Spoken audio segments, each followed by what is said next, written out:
Hello, YouTube land. Back again. Though this time, I'm not in a moving car. Um, so yeah, I am one night away. Tomorrow is my last day here where I live and work. And my just got my call yesterday telling me that I have to be at the hospital at 6 a.m. Bad on one hand because early mornings and I can't have coffee. That's tough. But good part is the fact that it's early morning, so I won't have to fast for half the day waiting for a surgery. So, I'm ready. I am so ready for this. But the funny thing is I don't know if I'm ready because I want the pain to go away or if I'm ready because I just need a break and I need to be able to sleep in for a while. But either way, this is so good and I am so glad that it's happening. I am very confident that this is the right decision for me. Like I said, I would never tell somebody what they should do.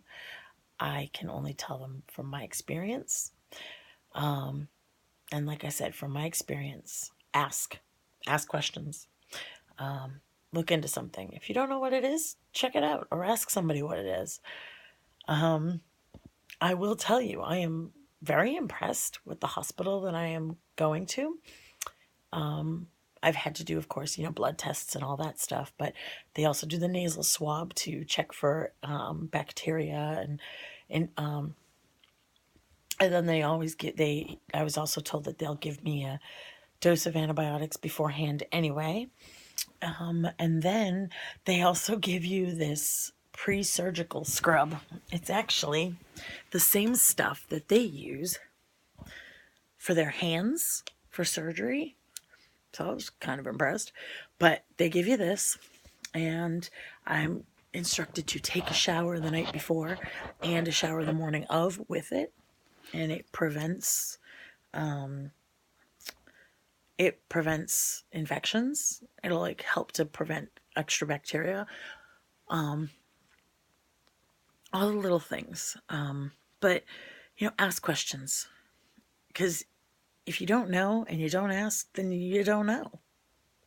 And what's the worst case scenario? You ask, you don't get an answer, and you're no worse off.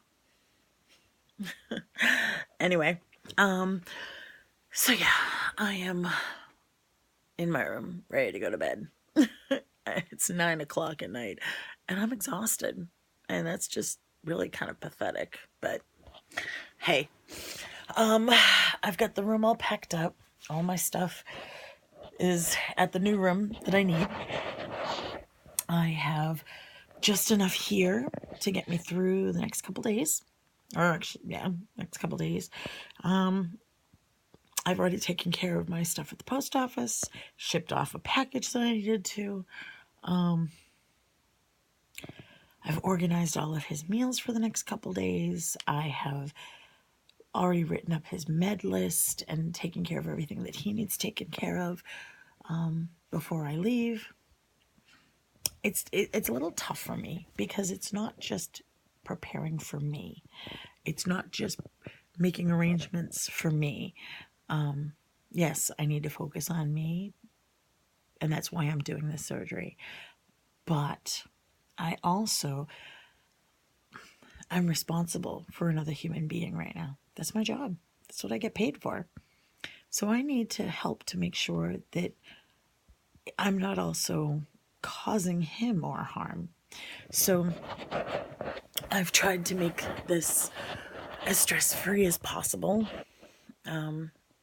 Not completely. It's just impossible to be completely stress-free. But stress does not do good for the immune system. And you're stressed, you're high strung, you're exhausted, and you're just more prone to germs, and you're not going to be able to heal. And that's what he needs to do. So like I said, he's found somebody, 2 people to come in and cover for me while I'm gone. got everything organized. And I think everything is going to be pretty cool. I'm comfortable knowing that I'm going to be leaving and he'll be in good hands, which will keep me less stressed. But my son is going to help me out by picking me up from the hospital. I don't expect anybody to get up to be at the hospital for 6 o'clock in the morning. I don't want to be up to have to be. If I could, honestly, if I could literally call somebody and say, okay, look, just come in, pick me up, put me in the car, and drive me there, and wake me when I get there so that I can walk in and get into another bed, I'll be good. Wouldn't happen, though. I know. I can dream. A girl can dream, can't she?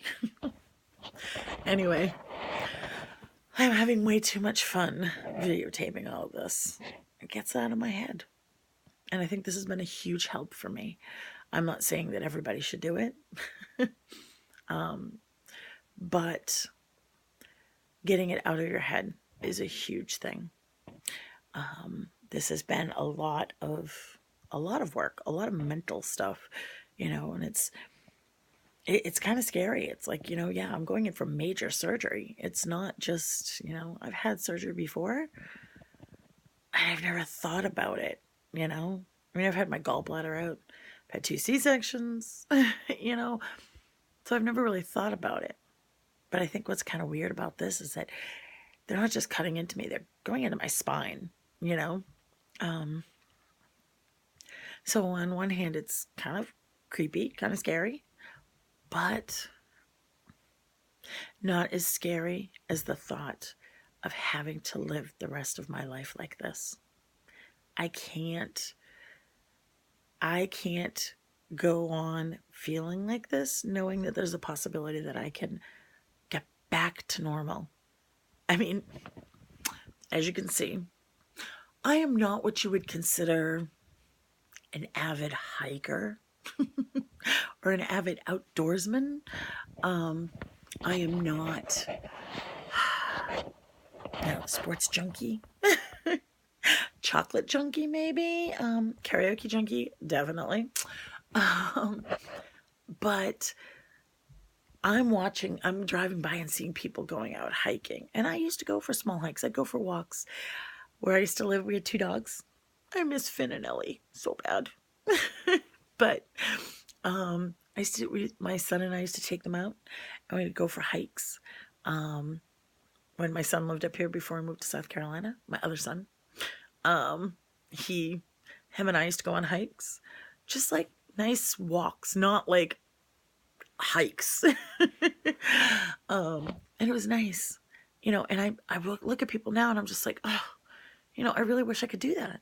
I wish I could just get out and walk and take pictures and enjoy myself and sit by a river and just listen to it. But I can't do that. I want to go back up north and go to the mountains and go sit by the river and listen to the river and see the ski slopes. And I can't do that because I can't drive up that far. It kills me. And it's those are the little things that this affects that I knew I needed to take care of it. So those are my motivations. I want to be able to go and, it not be a huge deal for me to get out of the house, for me to go grocery shopping should not take that long. I want to be able to say, hey, I'm just going to run into the store and literally run into the store. Literally. Not pull out the cane, and then get the carriage and lean on the carriage and hold myself up. Anyway, I'm going to stop babbling. With all of that being said, I'm working through things in my head. I'm working through things in my heart. And I'm working through things in general. I am so excited for 2019. Things are starting over. I'm going to go under the knife on the last day. And I'm going to leave lots in that hospital. Not just the parts that they removed from my spine, but I'm going to leave a lot of chaos and trauma and drama and negativity. I'm just leaving it there. Getting out of there with nothing but smiles. Till next time, guys, be kind to yourself.